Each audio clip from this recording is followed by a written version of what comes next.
శంకరమంచి శివ సిద్ధాంతి గారు, రేపు సంపూర్ణ చంద్రగ్రహణం అంటున్నారు.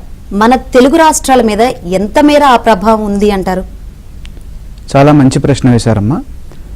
సంపూర్ణ చంద్రగ్రహణము ఇక్కడ అంతరిక్షంలో సంభవిస్తోంది.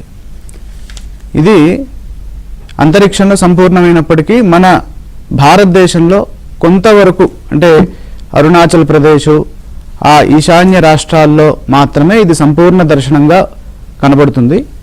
ఇక తెలుగు రాష్ట్రాల్లోకి వచ్చేటప్పటికి అక్కడ గ్రహణము అవుతున్నటువంటి సందర్భంలో మనకి పగటి కాలం అయింది. ఇక్కడ అంటే 3:20కి ప్రారంభమైంది గ్రహణము మధ్యాహ్నం. పగటి కాలంలో ఉన్నటువంటి గ్రహణాలకి అంటే పగటి కాలంలో ఏర్పడినటువంటి చంద్రగ్రహణాలకి విలువ తక్కువ, ప్రాముఖ్యత ఉండదు అంతగా. కాబట్టి మధ్యాహ్నం 3:20 నుంచి చంద్రోదయం వరకు ఉన్నటువంటి స్థితి ఏదైతే ఉందో అది మనకి దృగ్గోచరం కాదు, చాక్షుష దర్శనం కాదు. కానీ మనం ఎందుకు ఈ గ్రహణాన్ని పాటిస్తున్నాము? మరి అధిక కాలం మనకి కనబడట్లేదు కదా, ఎందుకు పాటిస్తున్నాము అని అంటే చంద్రుడు గ్రస్తోదయంగా ఉదయిస్తున్నాడు. అంటే గ్రహణ సంబంధంగా ఉన్నటువంటి స్థితితోటే అక్కడ చంద్రోదయం జరుగుతుంది. అంటే అక్కడ కేతువు యొక్క దర్శనం కనిపిస్తోంది. అంటే మనకి 9 గ్రహాలు ఉన్నాయి. 9 గ్రహాల్లో రాహుకేతువులు మనకి కంటికి కనబడరు. ఈ గ్రహణ సమయాల్లోనే వాటి యొక్క దర్శనం ఏర్పడుతుంది. ఎప్పుడైతే రాహువు గాని కేతువు గాని మనకి కనిపిస్తారో ఆ సందర్భంలో సూతకం రాహు దర్శనే అని అంటుంది శాస్త్రం. అంటే సూతక దోషాన్ని ఈ 2 ఛాయాగ్రహాలు ఇస్తాయి. సూతక దోషం ఉన్నప్పుడు మనకి కొన్ని నియమాలు ఉన్నాయి ధర్మశాస్త్రంలో. అంటే భోజనం ఎప్పుడు చేయాలి, తర్వాత స్నానం ఎప్పుడు చేయాలి ఇత్యాది నియమాలు. ఇక మన తెలుగు రాష్ట్రాల్లో ఉన్నటువంటి స్థితిని చూస్తే ఇక్కడ మన హైదరాబాద్ ప్రాంతంలో చంద్రోదయం 6:22 అవుతుంది. అలాగే గ్రహణ పరిసమాప్తమయ్యేటటువంటి కాలము 6:47. అంటే ఇక్కడ 25 నిమిషాలు మాత్రమే ఇక్కడ మనకి చాక్షుష దర్శనం అవుతుంది.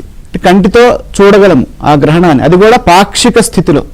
ఆల్రెడీ పగటి కాలంలోనే ఆ సంపూర్ణ స్థితి అంతా వెళ్ళిపోయి ఉన్నది.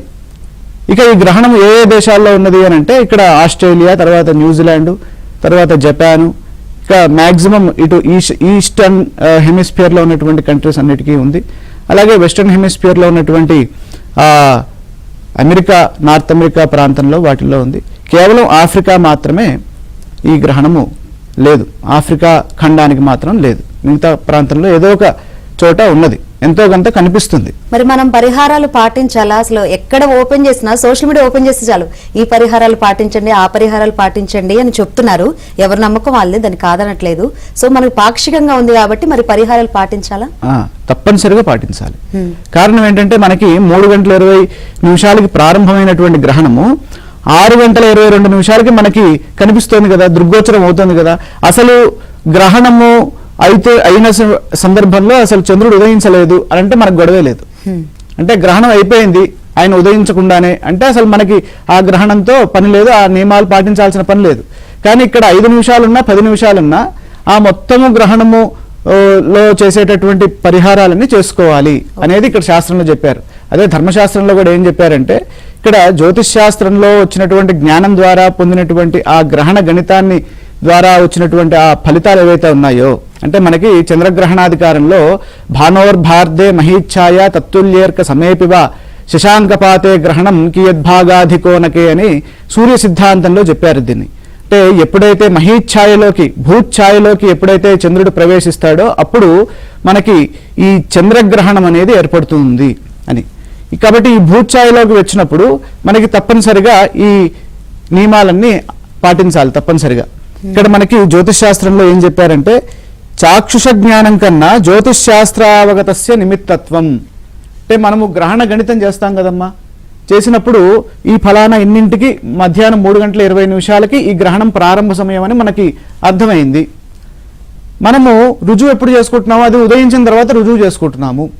కాబట్టి అది ఆల్రెడీ స్టార్ట్ అయింది కాబట్టి అంటే ఇక్కడ మనకి చాక్షుష దర్శనం చంద్రోదయం తర్వాత అయింది కాబట్టి మన ప్రాంతంలో ఉన్నది కనుక ఇక్కడ పట్టు స్నానం చెయ్యాలా అంటే తప్పనిసరిగా చెయ్యాలి. కారణం ఏంటంటే ఇక్కడ శాస్త్రజ్ఞానమే ఇక్కడ ప్రమాణము అని మనకి మహర్షి తెలియజేశాడు.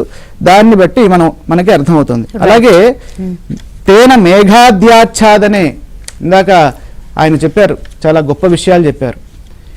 అంటే ఇక్కడ మేఘాలు అడ్డొచ్చినా కూడా, సైంటిస్ట్ గారు ఉన్నారు అక్కడ, ఇక్కడ మేఘాలు అడ్డొచ్చినా కూడా మనకి ఆ గ్రహణ నియమాలన్నీ పాటించాలి. మేఘాలు అడ్డొస్తే ఏమంటారు దాన్ని? అకల్షన్ అని అంటారు.